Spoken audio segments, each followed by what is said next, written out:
All right, let's dive in. Today we're heading to Birmingham, England. Sounds exciting. I have to admit, when I hear Birmingham, I think canals, factories, that industrial vibe. Yeah, I get that. But we're going deeper today, right? Beyond the surface, to see what really makes Birmingham tick. And I have an expert here to help me do just that. So are you ready to give me a crash course on Birmingham? Absolutely. I'm happy to share what I know. Perfect. So, first things first. Our trusty Wikipedia tells us Birmingham is often called the second city of the United Kingdom. I always just assumed that meant London was number one. What's the real story there? It's a little tricky. See, the second city thing is based on population, but only within the official city limits. And Greater London, well, doesn't actually have official city status. It's more like a bunch of boroughs grouped together. So you're telling me Birmingham is actually bigger than London? Technically, yeah, when you look at it that way. Yeah. Birmingham has the largest population within a single city boundary in the UK. Wow, okay. My assumptions are already being challenged and we're just getting started.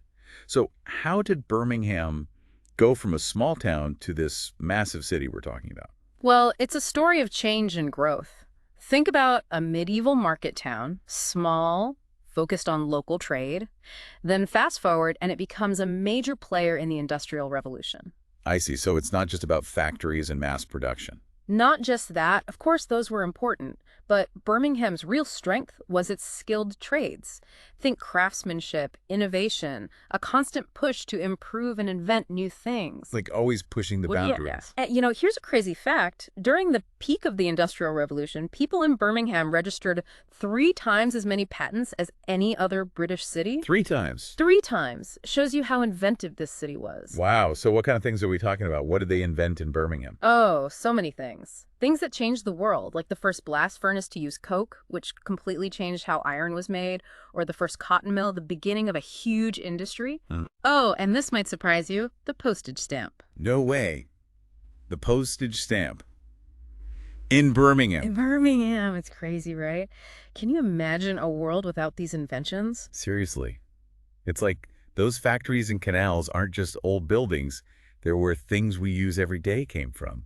It's a different way to look at it, isn't it? Birmingham's impact goes way beyond what most people realize. Okay, so we've got this city of industry and innovation.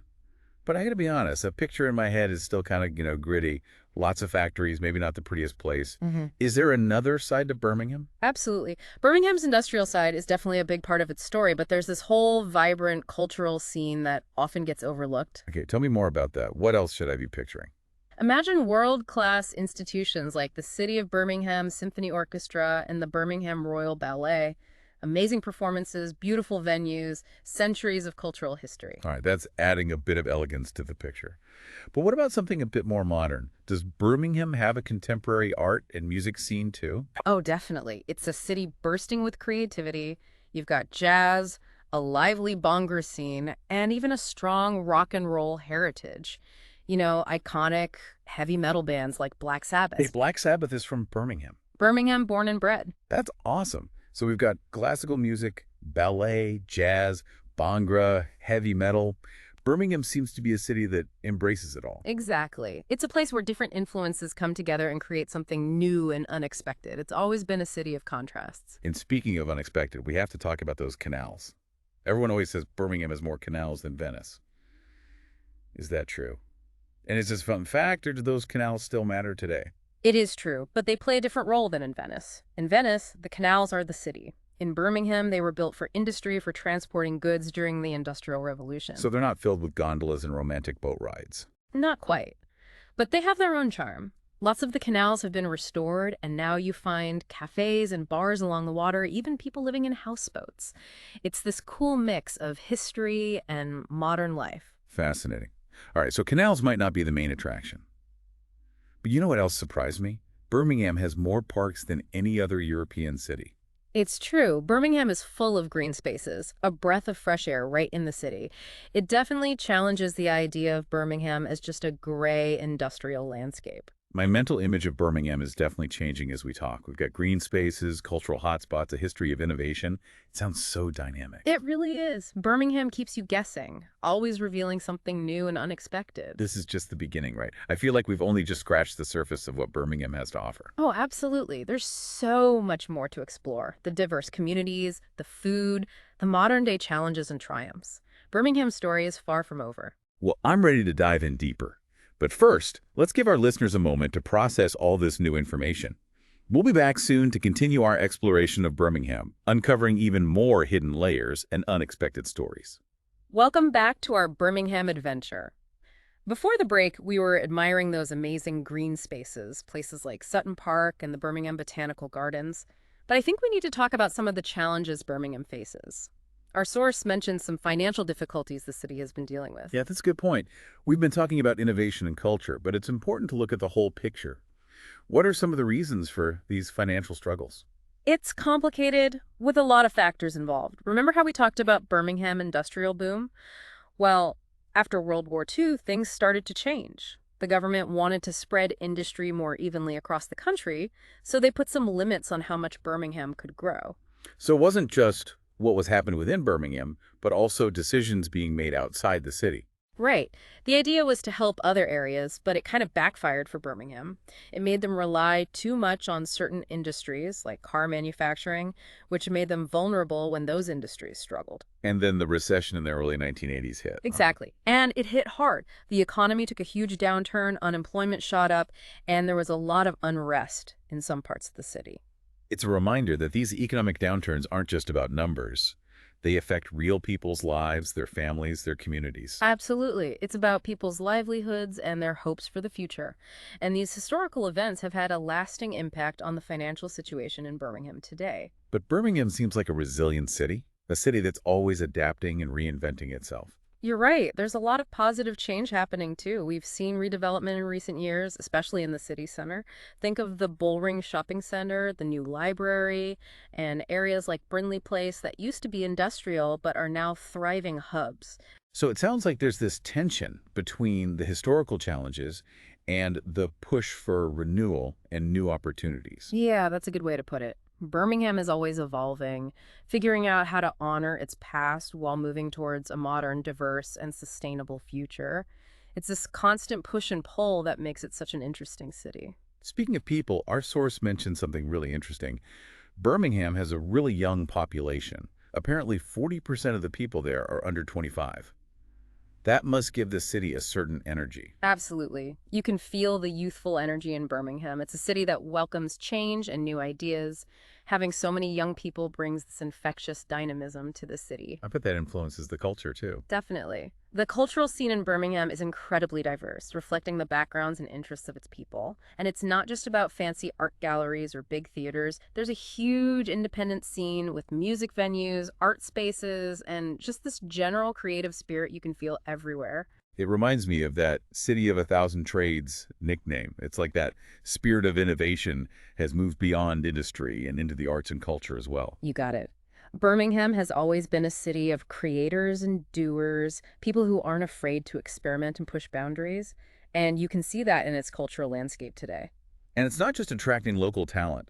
Our source says Birmingham is the third most visited city in the UK by international tourists. That's right. People from all over the world are coming to Birmingham to experience its unique mix of history, culture, and modern city life. All those different perspectives and experiences add even more to the city's already diverse character. Okay, so we've talked about the people, the culture, the history, the challenges, but no exploration of a city would be complete without talking about the food. Oh, absolutely. Birmingham is a food lover's paradise. It has this incredibly diverse food scene influenced by its multicultural population and its history as a trading hub. Our source mentioned something called the Balti Triangle. I have to admit, I'm not really sure what that is. Can you explain? So a Balti is a type of curry, and guess what? Birmingham is where it was invented. It's cooked really fast over high heat in a special thin steel pan, which is also called a Balti. The Balti Triangle is an area in Birmingham famous for its Balti restaurants.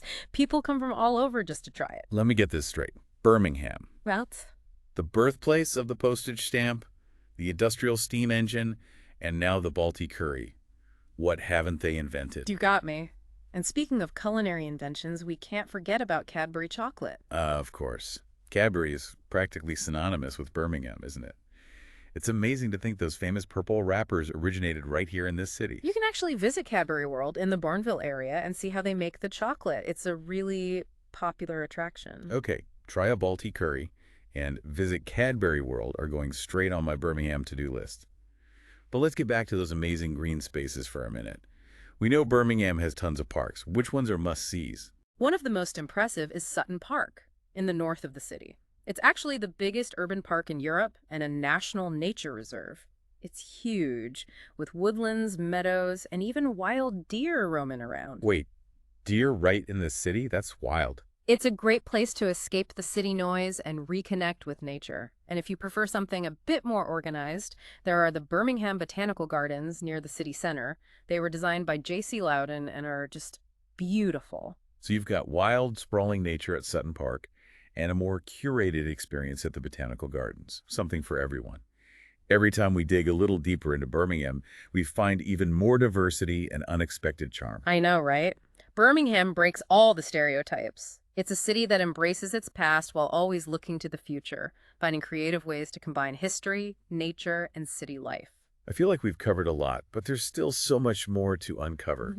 Birmingham is a city with so many different sides to it. Absolutely. And just like any deep dive, the more we learn, the more we realize how much more there is to explore. Let's take a quick break to absorb all this new information, and then we'll dive back into the heart of Birmingham. Welcome back to our Birmingham exploration. Before the break, we were talking about those amazing green spaces like Sutton Park and the Birmingham Botanical Gardens, but we haven't touched on those famous canals yet. Everyone always talks about Birmingham having more canals than Venice. Is that true? And do they really play a big role in the city today? It is true, Birmingham's canals are longer than Venice's, but they're different, you know? In Venice, the canals are the city. In Birmingham, they were originally built for industry to move goods around during the Industrial Revolution. So they're not really for gondolas and romantic boat rides. Not so much. But they have their own charm these days. Lots of them have been restored, and now you can find cafes and bars along the water. Some people even live in houseboats on the canals. It's a cool blend of old and new. That's fascinating. So the canals have kind of transformed from industrial waterways to recreational areas. Exactly. Speaking of getting around, our source mentioned a pretty impressive network of bike paths in Birmingham. Is it a bike-friendly city? It's getting there. People are realizing how great cycling is, both for the environment and for their health.